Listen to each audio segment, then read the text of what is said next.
Hello everyone, welcome back to my channel. আশা করছি তোমরা খুব ভালো আছো। জাস্ট ফাটাফাটি এসো, আমি প্রিয়াঙ্কা মানে ব্যান্ড নিউ ব্লগ নিয়ে চলে এসেছি। এখন ঘড়ি কাটা বাজে হচ্ছে 10:30টার মতন। এখন থেকে ব্লগটা স্টার্ট করছি। আশা করি তোমাদের এই ভিডিওটা খুব ভালো লাগবে। তো চলো স্টার্ট করা যাক। আর আজকে এখন রান্নাঘর থেকে স্টার্ট করছি, কারণ আমি রান্না বান্না সব বসিয়ে দিয়েছি। চলো গল্পটা বলছি তোমাদেরকে, কেন এত তাড়াতাড়ি রান্নাটা বসিয়েছি। রান্না বান্না বসানোর একটাই কারণ, ছেলেকে সামলাতে হবে, রান্না করতে হবে। আর যেহেতু এখনো ঘুমাচ্ছে, তার কারণে আমি রান্না বান্নাটা আগে বসিয়ে দিয়েছি। ও 11টার মধ্যে উঠে যাবে, তখন আমার এগুলো করা হবে না, তাই রান্না বান্নাগুলো তাড়াতাড়ি বসিয়ে দিয়েছি। আর একটা কারণ, আজকে হচ্ছে আমার শ্বশুরমশাইয়ের জন্মদিন। আজকে ঝুলনের একাদশী। তো আজকে আমার শ্বশুরমশাইয়ের জন্মদিন। তো তার কারণে আমি আজকে পায়েস করব, আর একটু 3 রকম ভাজাভুজি করব, মানে আলু ভাজা, পটল ভাজা, এগুলো করব। আর ভাত, কিন্তু বাজার কি আসবে সেটা তো জানি না। এগুলো আর কি করে ওনাকে একটু সারপ্রাইজ দিতে চাই। তো চলো ঝটপট করে রান্নাটা করে নিই, যতক্ষণ না ছেলে, মানে যতক্ষণ ছেলে ঘুমাচ্ছে ততক্ষণের মধ্যে যেন তাতে কমপ্লিট করে নিতে পারি এই কটা জিনিস।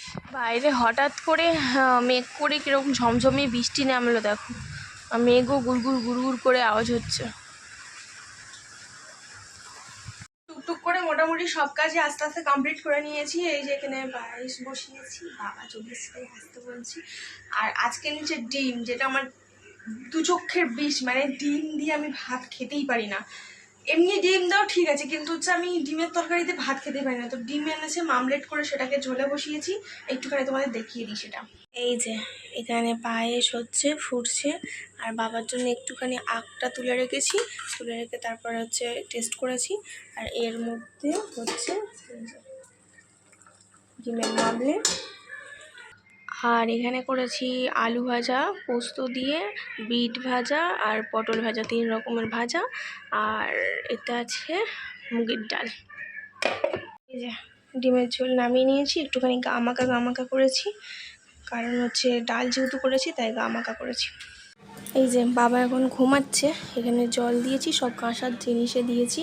আর চাটনিটা কোনো প্লেটিং করা হয়নি। এটা ডিমের তরকারি, এটা মুগের ডাল, এই বেগুন ভাত, সব কিছু রেডি হয়ে গেছে। এবার দিই, এই যে চাটনিটাও দিয়ে দিয়েছি। বাবার আজকে বার্থডে, এই সারপ্রাইজটা পেয়ে কেমন লাগলো? একদম ফার্স্ট ক্লাস। আমি তো ভাবতেও পারছি না যে এই জিনিসটা যে করবে, এই বাড়াই করবি, আমি এই ডিমের ঝোল ডাল ভাত করবি। তার মধ্যে দেখি এত পথ সাজিয়ে ফেলেছিস। এত বাদ কিছুই না। সেই যে দুপুরবেলা তোমাদের সাথে শেয়ার করলাম যে বাবা খাওয়া দাওয়া করছে, তারপরে তখন ভিডিও করা হয়নি আর বাবার রিয়াকশানটা ক্যাপচার করা হয়নি, কারণ একা হাতে আমি কোন দিকে কি করব সেটাই বুঝতে পারছিলাম না, তাই রিয়াকশান ক্যাপচার করা হয়নি। কারণ ছেলেকে দেখছিলাম, এদিকে খাবার দিয়েছিলাম, বাবা তাড়াহুড়ো করছিল খাবার দেওয়ার জন্য, তাই রিয়াকশানটা ক্যাপচার করিনি। তো বাবা ওই ফিডব্যাকটা দিল যা। বিকালে ছেলেকে নিয়ে একটুখানি বেরিয়েছিলাম রাস্তায়, আর একটুখানি রিল বানাচ্ছিলাম বিকালবেলা। এখন কি বলতো, মুড একদমই ঠিক লাগছে না এই কেসটা হওয়ার পরে। আশা করি তোমরা বুঝতে পারছো কোন কেসের কথা বলছি আমি। একদমই ভালো লাগছে না, কিন্তু সবার তো কাজের মধ্যে থাকতেই হবে। তো আরেকটা কথা তোমাদের সাথে শেয়ার করতে চাই একটুখানি। আগের ভিডিওতে তোমাদেরকে বললাম যে আমি ছেলেকে ফোন দিই না, একদমই হাতের মধ্যে ফোন দিই না, যা ওইটুকুন টিভি দেখে। এখন দেখতে পাচ্ছি টিভিটাও ওর জন্য একদমই বন্ধ করতে হবে, কারণ ও টিভিটা অ্যাডিক্টেড হয়ে পড়ছে। ঘুম থেকে উঠে টিভি চালাতে বলছে, তারপর হচ্ছে রাস্তা থেকে বেরিয়ে এসে টিভি চালাতে বলছে। ওকে যে সন্ধ্যাবেলায় অবজারভেশন করাতে বসি, সেটা তো দেখছি না। আমার মনে হয় ওর জন্য টিভিটাও এখন হচ্ছে মানে সেই অ্যাডিক্টেডের মতন হয়ে যাচ্ছে, যেটা আমি চেয়েছিলাম যে ফোনেতে যেন না হয়।